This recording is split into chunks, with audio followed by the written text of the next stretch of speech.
Saúdo-vos com a santa paz de nosso Senhor e Salvador Jesus Cristo. Lições da Bíblia com o tema Provas da Salvação de Salomão. Muitas vezes, em conferências teológicas, ministrando pela Argentina, pelo Chile e pela Guiana Francesa e Venezuela, e até mesmo no Brasil, encontramos no auditórios pessoas perguntando, irmãos perguntando, será que Salomão foi salvo? Qual é a prova da sua salvação? E, na minha tese sobre prova da salvação de Salomão, eu uso os 3 livros para provar as evidências da vida de Salomão. O livro de Cantares, o livro de Provérbios e o livro de Eclesiastes. No livro de Cantares, nós encontramos pelo menos a beleza poetética do verdadeiro e perfeito amor de Salomão. Este livro canônico, Cantares de Salomão, revela a pureza e beleza do genuíno e verdadeiro entre o esposo e a sua esposa, o verdadeiro amor. Apesar de Salomão descrever com tanta intensidade o ardor do amor conjugal entre o esposo e a esposa, temos por trás desta apoteose romântica um prelúdio metafórico do imensurável amor de Deus pelo seu povo na face da terra. Se, por exemplo, em Provérbios temos a exaltação máxima da sabedoria, em Cantares de Salomão temos a exaltação máxima do amor. Se em Provérbios temos a personificação da sabedoria, em Cantares de Salomão temos a personificação do amor. Se Cristo é a sabedoria em pessoa, Deus é o próprio amor em pessoa. Se a sabedoria é vínculo da justiça, o amor é o vínculo da perfeição. Se a sabedoria é melhor do que as joias, o amor é o maior de todas as virtudes cristãs. Se com a sabedoria Deus criou o mundo, com seu amor imensurável, Deus salvou o mundo que Ele criou. Se, por exemplo, desde a eternidade, a sabedoria foi estabelecida, com amor eterno Deus nos amou. Se Deus derramou abundantemente sobre nós toda a sabedoria e prudência, o Espírito Santo derramou abundantemente o amor de Deus em nossos corações. Se o amor do esposo é melhor do que o vinho, a plenitude do Espírito também é melhor do que o vinho.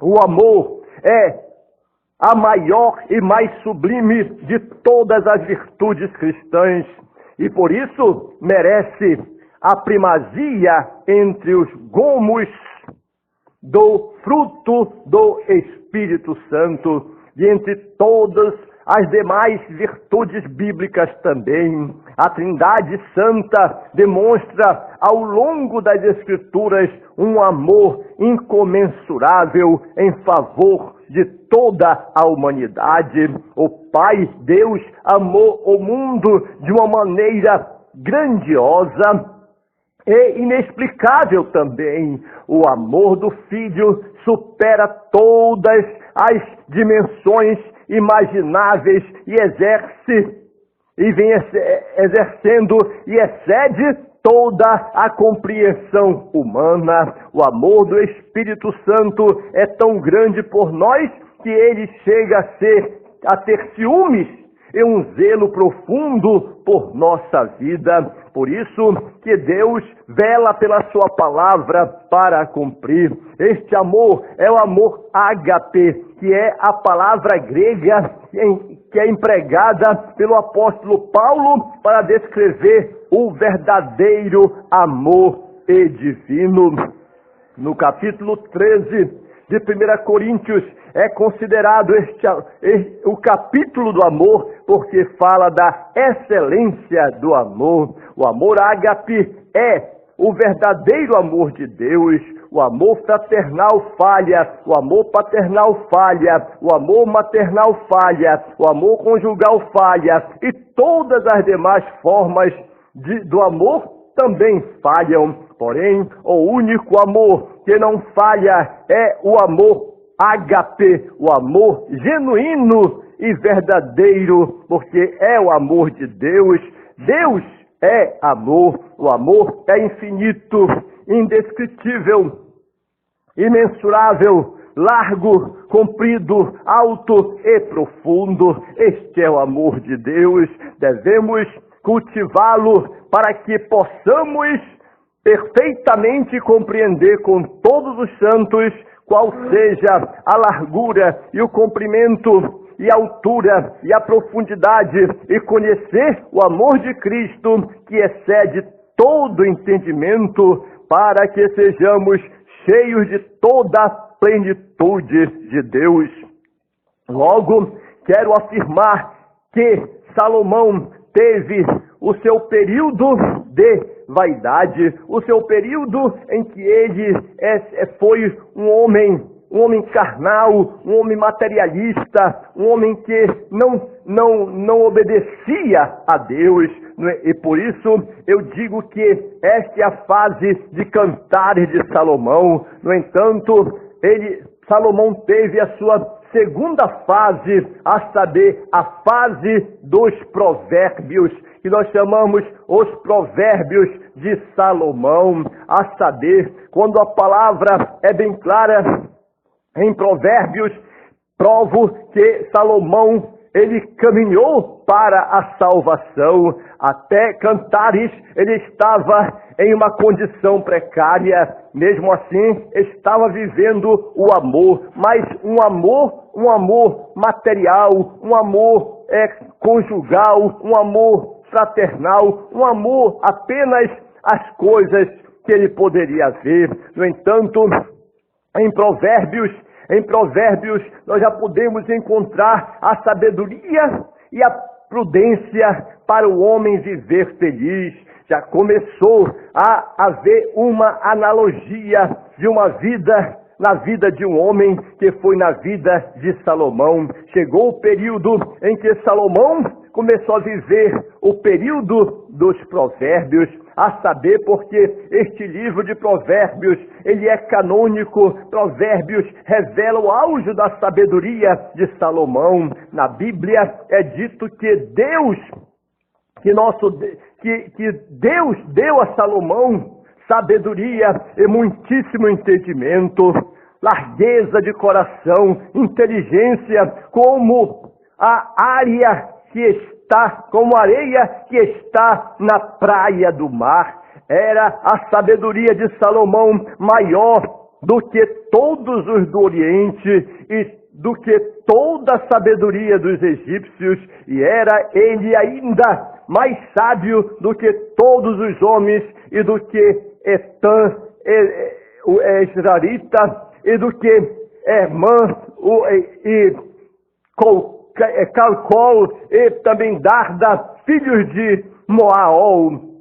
E correu o seu nome por todas as nações em redor, e disse Salomão teve a capacidade de ministrar 3.000 provérbios, e foram seus cânticos 1.005. Também das aves, Salomão, ele também falou muito bem sobre a vida das árvores, desde o cedro que está no Líbano até ao isopo que nasce na parede. também falou dos animais, das aves, dos répteis, dos peixes. E assim sendo, Salomão começou a entrar no seu período de analogia, de pensar mais um pouquinho, e vinham de todos os povos ouvir a sabedoria de Salomão, e todos os reis da terra que tinham ouvido da sua sabedoria ficavam espantados, porque nunca houve um homem com tanta sabedoria como Salomão. Portanto, neste livro de Provérbios, os homens e as mulheres exortaram, eles se encontram. Aí podemos ver os conselhos mais sábios e prudentes para um viver correto, honesto, justo e ser bem-sucedido em todas as áreas de sua vida. Aqui no capítulo 8 de Provérbios, Salomão descreve a sabedoria como um arquiteto que Deus usou para criar os céus e a terra. E no Novo Testamento descobrimos que Cristo é este arquiteto sábio que criou todas as coisas, de maneira que a sabedoria é uma das virtudes mais valorizadas do universo e a mais cobiçada por todos os homens. Somente os loucos desprezam a sabedoria e o ensino, como bem enfatizou o homem mais sábio da antiguidade, a saber, Salomão. A sabedoria é a mãe de todas as demais virtudes desejadas pelo homem. Salomão, este mesmo Salomão disse: a sabedoria já edificou a sua casa, já lavrou as suas 7 colunas. A sabedoria é sinônimo de prudência, porque já edificou a sua casa. A sabedoria transmite segurança a todos que a possuem, porque conhecendo o conselho, entendimento, a fortaleza, a justiça e o temor do Senhor nosso Deus. A sabedoria é a capacidade de julgar corretamente e discernir as coisas. A prudência é irmã gêmea da sabedoria, pois ter prudência significa agir com cautela, ter sabedoria, e ter sabedoria é agir com prudência. O conhecimento é somatório de informações obtidas. Ora, se a prudência é a prática da sabedoria, podemos dizer que o conhecimento é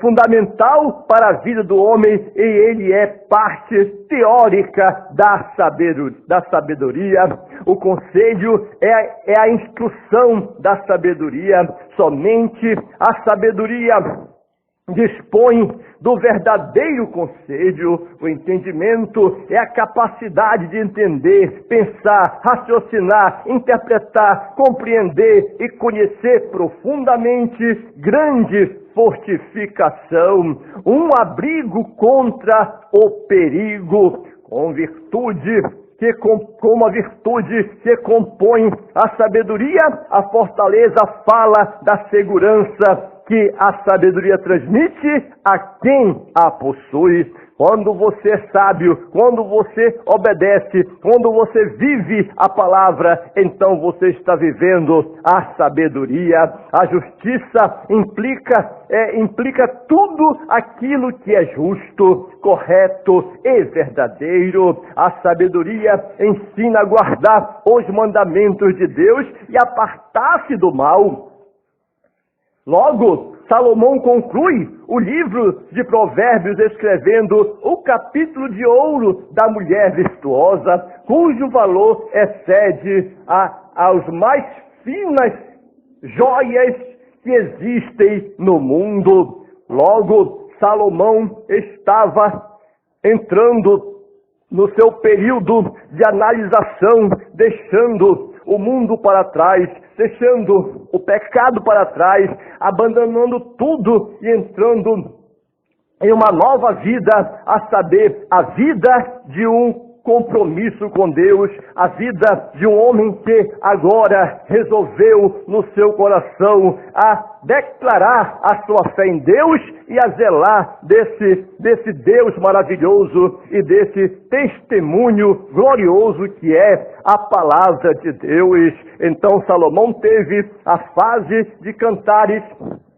a fase de Provérbios e teve a fase de Eclesiastes. Já nesta fase de Eclesiastes é onde nós especificamente vamos provar que Salomão, na verdade, foi salvo, visto que no capítulo 1 de Salomão, ele já começa a falando de todas as coisas terrenas neste livro que é o livro do próprio Salomão. Ele já não é apenas um homem romântico como em Cantares. Ele não é somente um homem que está refletindo a vida como em Provérbios, mas agora ele está como pregador da palavra, e a palavra é bem clara que um pregador geralmente, com certeza, é convertido, é consciente da palavra. Ninguém jamais poderá ministrar o amor de Deus,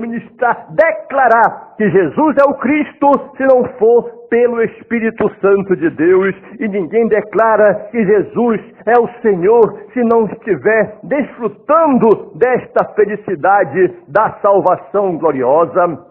Logo, aqui no livro de Eclesiastes, nós entendemos que Salomão, ele é agora o pregador, diz a palavra de Deus. E aqui vamos ver que ele faz uma reflexão sobre que, apesar de tudo debaixo do sol ser passageiro, a vida deve ser aproveitada com alegria e responsabilidade.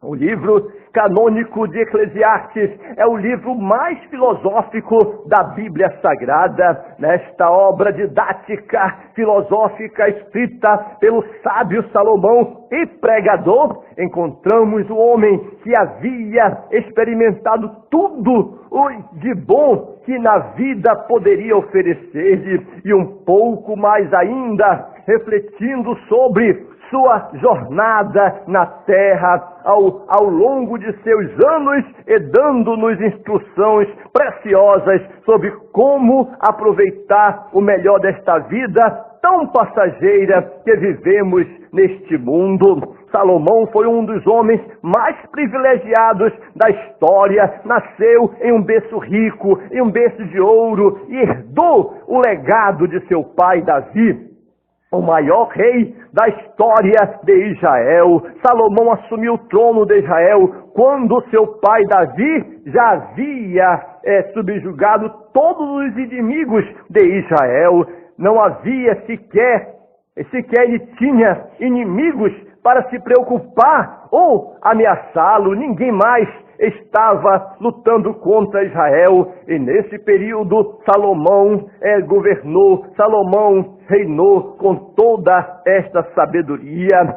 Seu trabalho e a sua preocupação eram apenas construir o templo do Senhor, o palácio de seu governo e outros prédios administrativos daquela época e promover o fortalecimento das fronteiras de Israel e impulsionar a economia israelita com os incentivos ao comércio internacional por meio da importação e exportação de produtos e serviços com outras nações existentes na época. Salomão teve em abundância tudo aquilo que os homens mais querem no mundo, que é riqueza, fama, poder e mulheres também. Entretanto, mesmo tendo 1000 mulheres, continuava insatisfeito. Mesmo tendo riqueza, fama e poder, continuava insatisfeito. Na verdade, há um vazio no ser humano que tem muito sexo, nem muito sexo, nem muito dinheiro, nem muita fama, nem muito poder consegue preencher a vida do homem que não tem a paz de Cristo no coração. Somente Deus consegue preencher o tamanho deste vazio que existe no homem. Daí o salmista exclamar as seguintes palavras: a minha alma tem sede de Deus, do Deus vivo. Quando entrarei e me apresentarei ante a tua face? Salomão demorou para descobrir tudo isso. Salomão, mas ele chegou ao ponto culminante da sua conversão. Segundo os estudiosos da Bíblia,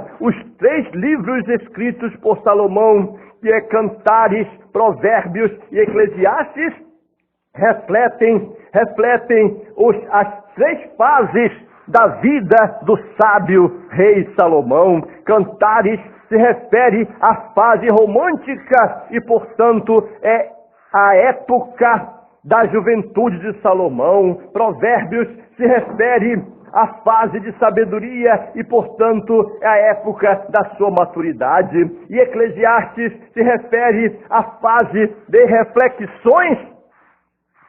de suas reflexões, porque experiências e desilusões, e, portanto, é a época da sua velhice. Por isso, após experimentar de tudo na vida, Salomão percebeu que tudo nesta vida é passageiro e que acabam-se os nossos anos como um conto ligeiro.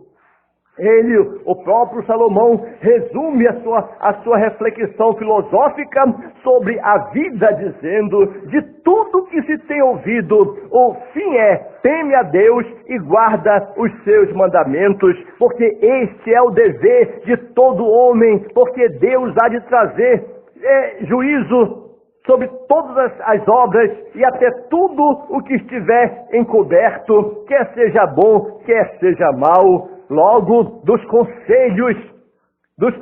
logo aqui nós temos dos 2 conselhos de Salomão mais utilizados neste livro, é um dado para os jovens e outro dado para nós, a saber, para os jovens ele diz: lembra-te do teu Criador nos dias da tua mocidade. E para nós ele afirma: tudo que se tem, tudo tem um tempo determinado e há tempo para todo propósito debaixo do céu.